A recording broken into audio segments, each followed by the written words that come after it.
ఏంటి ఏం ఆలోచిస్తున్నారు? ఈ సంవత్సరం కూడా అయిపోయింది. రేపు 2025 కూడా రాబోతుంది. కానీ మనం చేసింది ఏమీ లేదు అని చెప్పి మళ్ళా బాధపడతా కూర్చున్నారు. సరేలే, బాధపడితే బాధపడినారు, అది మీ పర్సనల్ లైఫ్. కానీ ఒక్క 500 ఉంటే మనశ్శాంతిగా 5 రోజులు మీకు మనశ్శాంతి దొరికే ప్లేసే చెప్తా, స్పాట్ చేసుకోండి.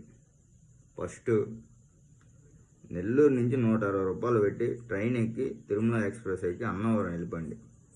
అన్నవరంలో సత్యనారాయణ స్వామి చూసుకోండి. 2 పూటల భోజనం పెడతారు. 1 పూట బయట తినేయండి, 30 రూపాయలు టిఫిన్. తర్వాత రోజు పిఠాపురం పోండి. పిఠాపురం పోయేసి ఆడ ఆధార్